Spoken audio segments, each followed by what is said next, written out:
leo el cuento de Horacio Quiroga, La cámara oscura. Una noche de lluvia nos llegó al bar de las ruinas la noticia de que nuestro juez de paz, de viaje en Buenos Aires, había sido víctima del cuento del tío y regresaba muy enfermo. Ambas noticias nos sorprendieron, porque jamás pisó Misiones mozo más desconfiado que nuestro juez y nunca habíamos tomado en serio su enfermedad, asma, y para su frecuente dolor de muelas, coñac en buches que no devolvía. Cuentos del tío, él. Había que verlo. Llamábase este funcionario Malaquías Sotelo. Era un indio de baja estatura y cuello muy corto que parecía sentir resistencia en la nuca para enderezar la cabeza. Tenía fuerte mandíbula y la frente tan baja que el pelo corto y rígido como alambre le arrancaba en línea azul a 2 dedos de las cejas espesas. Bajo estas, 2 ojillos hundidos que miraban con eterna desconfianza, sobre todo cuando el asma los anegaba de angustia. Sus ojos se volvían entonces a uno y otro lado con jadeante recelo de animal acorralado y uno evitaba con gusto mirarlo en tales casos. Fuera de esta manifestación de su alma indígena, era un muchacho incapaz de malgastar un centavo en lo que fuere y lleno de voluntad. Había sido desde muchacho soldado de policía en la campaña de Corrientes. La ola de desasosiego que como un viento norte sopla sobre el destino de los individuos en los países extremos lo empujó a abandonar de golpe su oficio por el de portero del juzgado letrado de Posadas. Allí, sentado en el zaguán, aprendió solo a leer en La Nación y La Prensa. No faltó quien adivinara las aspiraciones de aquel indiecito silencioso y 2 lustros más tarde lo hallamos al frente del juzgado de paz de Ibiraromí. Tenía una cierta cultura adquirida a hurtadillas bastante superior a la que demostraba, y en los últimos tiempos había comprado La Historia Universal de César Cantú. Pero esto lo supimos después, en razón del sigilo con que ocultaba de las burlas ineludibles sus aspiraciones a doctor. A caballo, jamás se lo vio caminar 2 cuadras. Era el tipo mejor vestido del lugar, pero en su rancho andaba siempre descalzo y al anochecer leía a la vera del camino real en un sillón de hamaca, calzado sin medias con mocasines de cuero que él mismo se fabricaba. Tenía algunas herramientas de talabartería y soñaba con adquirir una máquina de coser calzado.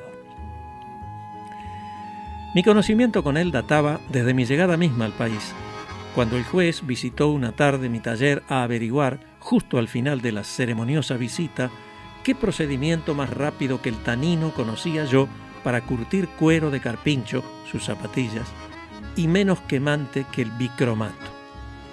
En el fondo, el hombre me quería poco, o por lo menos desconfiaba de mí, y esto supongo que provino de cierto banquete con que los aristócratas de la región, plantadores de yerba, autoridades y bolicheros, festejaron al poco tiempo de mi llegada una fiesta patria en la plaza de las ruinas jesuíticas, a la vista y rodeados de 1000 pobres diablos y criaturas ansiosas, banquete al que no asistí, pero que presencié en todos sus aspectos en compañía de un carpintero tuerto que una noche negra se había vaciado un ojo por estornudar con más alcohol del debido sobre un alambrado de púa, y de un cazador brasileño, una vieja y huraña bestia de monte, que después de mirar de reojo por 3 meses seguidos mi bicicleta, había concluido por murmurar «Caballo de pau». Lo poco protocolar de mi compañía y mi habitual ropa de trabajo que no abandoné en el día patrio, esto último sobre todo, fueron sin duda las causas del recelo de que nunca se desprendió a mi respecto el juez de paz. Se había casado últimamente con Elena Pilsudski, una polaquita muy joven que lo seguía desde 8 años atrás y que cosía la ropa de sus chicos con el hilo de talabartero de su marido. Trabajaba desde el amanecer hasta la noche como un peón. El juez tenía buen ojo y recelaba de todos los visitantes, a quienes miraba de un modo abierto y salvaje, no muy distinto del de sus terneras que apenas corrían más que su dueña cuando ésta, con la falda a la cintura y los muslos al aire, volaba tras ellas al alba por entre el alto espartillo empapado en agua. Otro personaje había aún en la familia, bien que no honrara a Ibiraromi con su presencia sino de tarde en tarde, don Stanislao Pilsudski, suegro de Sotelo. Era este un polaco cuya barba lacia seguía los ángulos de su flaca cara, calzado siempre de botas nuevas y vestido con un largo saco negro a modo de caftán. Sonreía sin cesar, presto a adelantarse a la opinión del más pobre ser que le hablara, constituyendo esto su característica de viejo zorro. En sus estadías entre nosotros no faltaba una sola noche al bar, con una vara siempre distinta si hacía buen tiempo y con su paraguas si llovía. Recorría las mesas de juego deteniéndose largo rato en cada una para ser grato a todos, o se paraba ante el billar con las manos por detrás y bajo del saco, balanceándose y aprobando toda carambola, pifiada o no. Le llamábamos corazón lindito a causa de ser esta su expresión habitual para calificar la hombría de bien de un sujeto. Naturalmente, el juez de paz había merecido antes que nadie tal expresión cuando Sotelo, propietario y juez, se casó por amor a sus hijos con Elena, pero a todos nosotros alcanzaban también las efusiones del almibarado rapaz. Tales son los personajes que intervienen en el asunto fotográfico que es el tema de este relato. Como dije al principio, la noticia del cuento del tío sufrido por el juez no había hallado entre nosotros la menor acogida. Sotelo era la desconfianza y el recelo mismos, y por más provinciano que se sintiera en el paseo de Julio, ninguno de nosotros hallaba en él madera ablandable por cuento alguno. Se ignoraba también la procedencia del chisme. Había subido seguramente desde Posadas como la noticia de su regreso y de su enfermedad, que desgraciadamente era cierta. Yo la supe el primero de todos al volver a casa una mañana con la azada al hombro.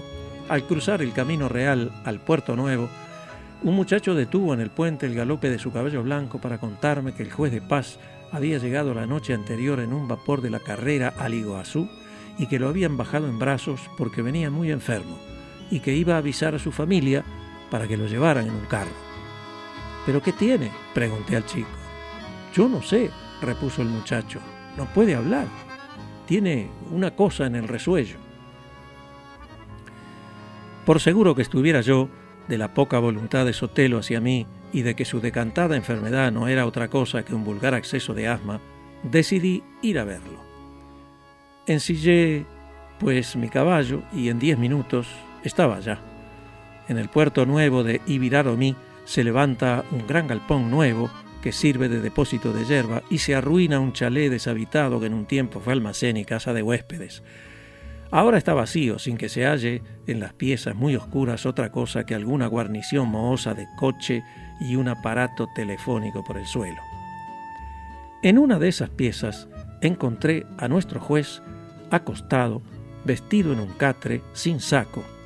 Estaba casi sentado, con la camisa abierta y el cuello postizo desprendido, aunque sujeto aún por detrás. Respiraba como respira un asmático en un violento acceso, lo que no es agradable de contemplar.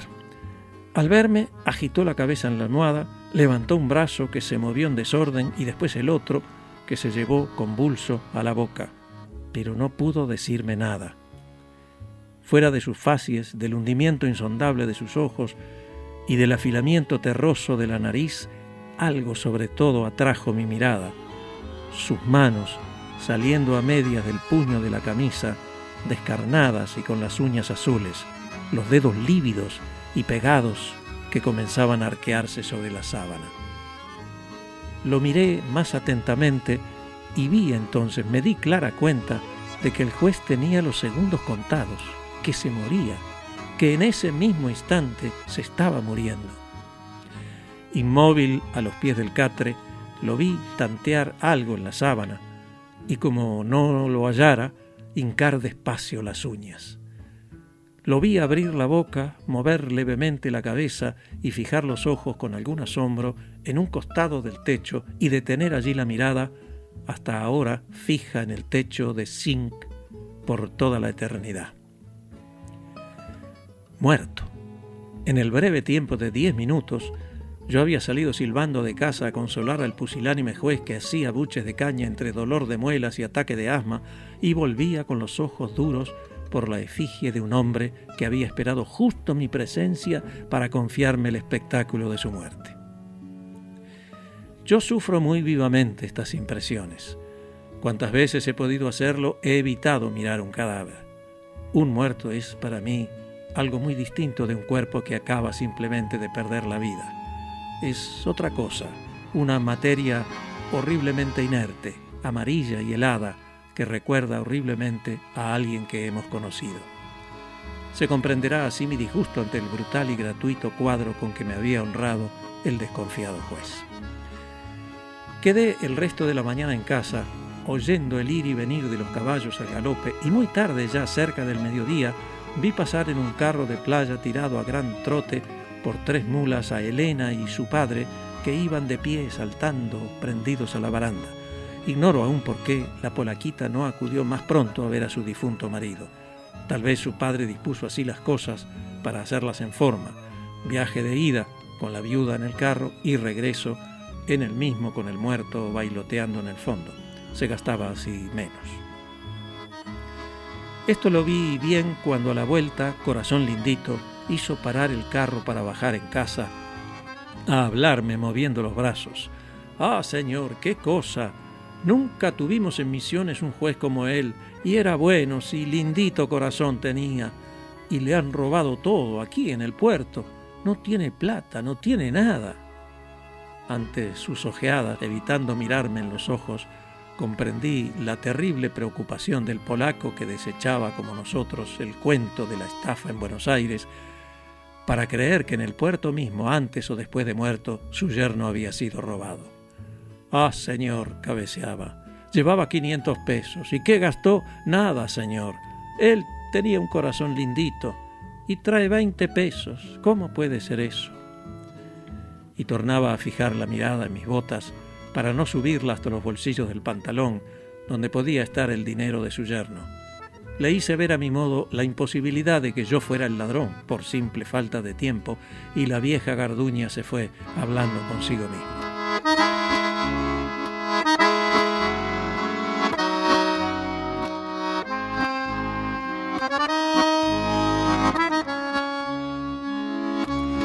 Todo el resto de esta historia es una pesadilla de 10 horas. El entierro debía efectuarse esa misma tarde al caer el sol. Poco antes vino a casa la chica mayor de Elena a rogarme de parte de su madre que fuera a sacar un retrato al juez.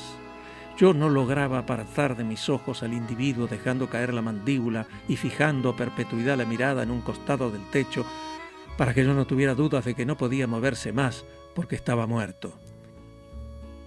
Y he aquí que debía verlo de nuevo, reconsiderarlo, enfocarlo y revelarlo en mi cámara oscura. Pero ¿cómo privar a Elena del retrato de su marido, el único que tendría de él? Cargué la máquina con 2 placas y me encaminé a la casa mortuoria. Mi carpintero tuerto había construido un cajón todo en ángulos rectos y dentro estaba metido el juez sin que sobrara 1 centímetro en la cabeza ni en los pies, las manos verdes cruzadas a la fuerza sobre el pecho.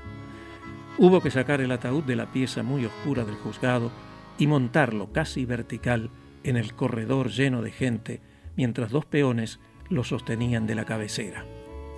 De modo que bajo el velo negro tuve que empapar mis nervios sobreexcitados en aquella boca entreabierta, más negra hacia el fondo más que la muerte misma, en la mandíbula retraída hasta dejar el espacio de un dedo entre ambas dentaduras, en los ojos de vidrio opaco bajo las pestañas como glutinosas e hinchadas, en toda la crispación de aquella brutal caricatura de hombre. La tarde caía ya y se clavó a prisa el cajón, pero no sin que antes viéramos venir a Elena, trayendo a la fuerza a sus hijos para que besaran a su padre. El chico menor se resistía con tremendos alaridos, llevado a la rastra por el suelo. La chica besó a su padre, aunque sostenida y empujada de la espalda, pero con un horror tal ante aquella horrible cosa en que querían viera a su padre, que a estas horas, si aún vive, debe recordarlo con igual horror. Yo no pensaba ir al cementerio, y lo hice por Elena. La pobre muchacha seguía inmediatamente al carrito de bueyes entre sus hijos, arrastrando de una mano a su chico que gritó en todo el camino y cargando en el otro brazo a su infante de 8 meses. Como el trayecto era largo y los bueyes trotaban casi, cambió varias veces de brazo rendido con el mismo presuroso valor. Detrás, Corazón Lindito recorría el séquito de gruesas hormigas que trepaban por las paredes. Los vecinos contribuyeron al paleo de los enterradores con un puñado de tierra húmeda, no faltando quien pusiera en manos de la huérfana una caritativa mota de tierra. Pero Elena, que amacaba desgreñada a su infante, corrió desesperada a evitarlo. «No, Elenita, no eches tierra sobre tu padre». La fúnebre ceremonia concluyó, pero no para mí. Dejaba pasar las horas sin decidirme a entrar en el cuarto oscuro. Lo hice por fin, tal vez a medianoche. No había nada de extraordinario para una situación normal de nervios en calma. Solamente que yo debía revivir al individuo ya enterrado que veía en todas partes. Debía encerrarme con él, solos los dos, en una apretadísima tiniebla. Lo sentí surgir poco a poco ante mis ojos y entreabrir la negra boca bajo mis dedos mojados. Tuve que balancearlo en la cubeta para que despertara de bajo tierra y se grabara ante mí en la otra placa sensible de mi horror. Concluí, sin embargo. Al salir afuera, la noche libre me dio la impresión de un amanecer cargado de motivos de vida y de esperanzas que había olvidado. A 2 pasos de mí, los bananos cargados de flores dejaban caer sobre la tierra las gotas de sus grandes hojas pesadas de humedad. Más lejos, tras el puente, la mandioca ardida se erguía por fin eréctil, perlada de rocío. Más allá aún, por el valle que descendía hasta el río, una vaga niebla envolvía la plantación de yerba, se alzaba sobre el bosque para confundirse allá abajo con los espesos vapores que ascendían del Paraná tibio. Todo esto me era bien conocido, pues era mi vida real. Y caminando de un lado a otro, esperé tranquilo el día para recomenzarla.